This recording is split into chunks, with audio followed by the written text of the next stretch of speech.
Sir Pithapuram నుంచి మాజీ MLA జనసేనలో చేరబోతున్నారని చెప్పేసి స్వయంగా ఆయన అనుచరులే చెప్తున్నారని వార్తలు వస్తున్నాయి.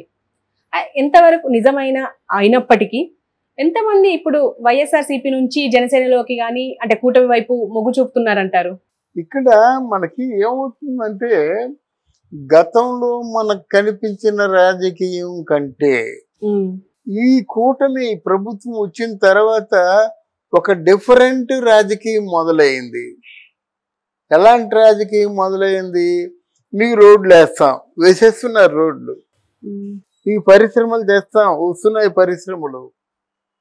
మీకేమో అక్కడ మీకు సంపదను సృష్టిస్తాం అన్నారు. అక్కడ 20 ఎకరాలు ఉందమ్మా. ఒక పేద రైతుకి పిఠాపురంలో 20 ఎకరాలు ఉంది.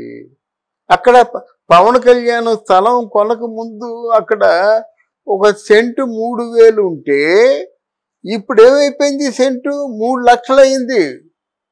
ఎక్కడ 3,000, ఎక్కడ 3 లక్షలు. అలాగే భోగాపురంలో ఇంటర్నేషనల్ ఎయిర్పోర్ట్ ఉంది కదా, అక్కడ ఒక సెంటు 5 లక్షలు ఉంటే ఆ కన్స్ట్రక్షన్ పెరిగిపోతున్న కొద్ది 5 లక్షలు కాస్త 20 లక్షలు అయింది. అంటే ఏమిటి? సంపద సృష్టించడమే కదా. ఒకరికో 4 కోట్లు ఉంటే ఊరుకుంటాడా? షాపులో గీపులో ఏది చేస్తారు కదా. అలాగే పిఠాపురం బంగారం అయిపోయింది. ఇప్పుడు అంగుడు స్థలం దొరకటం లేదు. హోటల్స్ కట్టేస్తున్నారు. పక్క ఆ ఉప్పాడంతా మెరీనా బీచ్ లా తయారవుతుంది.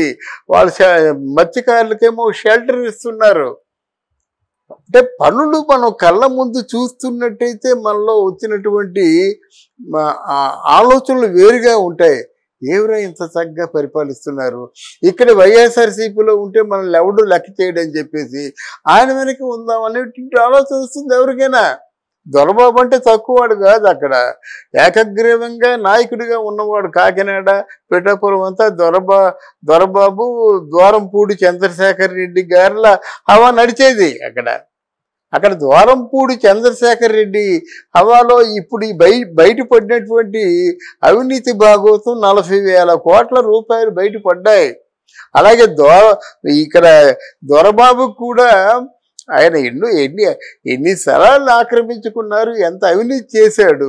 ఇంకా బ్రతకలేడు. ఆయన రక్షించుకోవాలన్నా సరే అధికార పార్టీలో చేరాలి. అధికార పార్టీలో చేరితే ఏ పార్టీకి భవిష్యత్తు ఉంటుందంటే నిర్మోహమాటంగా జనసేన పార్టీకే భవిష్యత్తు ఉంటుంది. అందువల్ల ఎంపిక చేసుకున్నాడు అన్నమాట. ఈరోజు పిఠాపురం అంతా ఎలా ఉందంటే అల్లకల్లా అయిపోతుంది. పిఠాపురం వెళ్ళాడు పవన్ కళ్యాణ్, కలెక్టర్ని రప్పించుకున్నాడు. వీళ్ళందరికీ గ్రామీణాభివృద్ధి గురించి ఏ ఇష్యూలు పెండింగ్లు ఉన్నాయో, రోడ్లు పెండింగ్లు ఉన్నాయా, చెరువులు పెండింగ్ ఉన్నాయా, సాగునీరు పెండింగ్లు ఉందా, తాగునీరు పెండింగ్ ఉందా, మొత్తం కళ్ళ ముందు అందరూ చూస్తుండగా పరిష్కారం చేస్తున్నారు.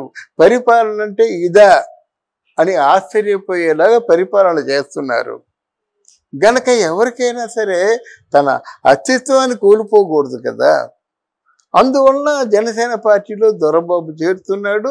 దొరబాబు చేరితే దొరబాబు ఒక్కడే చేరడు కదా. దొరబాబుతో ఉన్నటువంటి 1,00,000 మంది కూడా చేరిపోయినట్టే లెక్క. ముఖ్యమైన అనుచరులు ఒక 10,000 మంది ఉంటే 10,000 మంది చేరినట్టే లెక్క. ఈ అనుచరులను బట్టి మనకు ఓట్లు పడతాయి. నాయకుడు ప్రజల్లోకి వెళ్తాయి. నేను పవన్ కళ్యాణ్ కాదు కదమ్మా, కానీ అనుచర గణమే ఉపయోగపడతారన్నమాట. అనుచర గణం ఆ నాయకుడి తరఫున ఇంటింటికి వెళ్ళి ప్రచారం చేసుకొని మనుషుల్ని వాళ్ళ పనులు చేసి మనుషుల దగ్గర అయ్యి ఓట్లు వేయించుకుంటారు.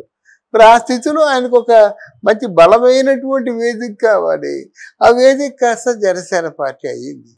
ఓకే సార్, ఇప్పుడు మీరు అన్నట్టుగా అవినీతి చేసిన నాయకులు ఇప్పుడు పార్టీలు మారుతారు తప్పదు అంటున్నారు. అంటే ఇప్పుడు జనసేన పార్టీ ఇప్పుడు దొరబాబు గారిని జాయిన్ చేసుకుంటది అంటారా? దొరబాబు గారిని అంటే దొరబాబు గారిని ముందు స్క్రూటినైజ్ చేస్తారు. స్క్రూటినైజ్ చేసిన తర్వాత తీసుకుంటారు. వీళ్ళందరూ ఎవరు వచ్చినప్పుడు కూడా పదవుల గురించి ఆశించి వస్తారు. కానీ వీళ్ళు పదవులు అంత తేలిగ్గా ఇవ్వరు. వీళ్ళు పార్టీకి అంటే విధేయతగా ఎంతకాలం ఉంటారో వాళ్ళు రాజకీయ నాయకులు కదమ్మా, చూడాలి కదా. ఆ రోజు తెలుగుదేశం పార్టీ 40 ఏళ్ళు ఎందుకు వచ్చిందంటే అందరూ చదువుకున్నోళ్ళు, విద్యావంతులు, వాళ్ళు బాగా 90% పనిచేసేవారు, 10% ఏదో వాళ్ళ కోసం చూసుకునేవాళ్ళు. అలాంటి నాయకులు ఉంటే మన నష్టం లేదు.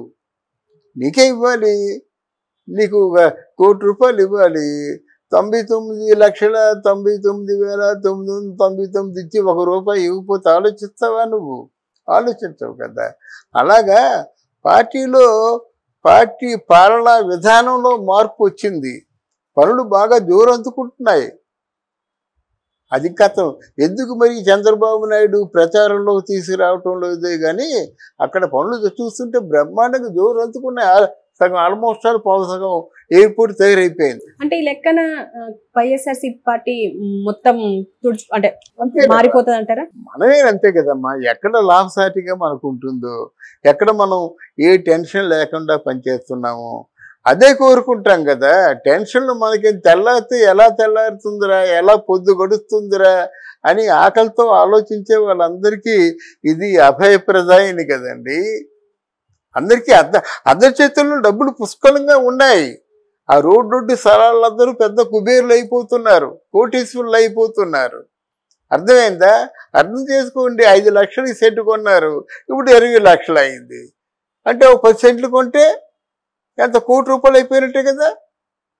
అందువలన జనానికి ఏంటంటే సంపద సృష్టించడం అంటే ఇది.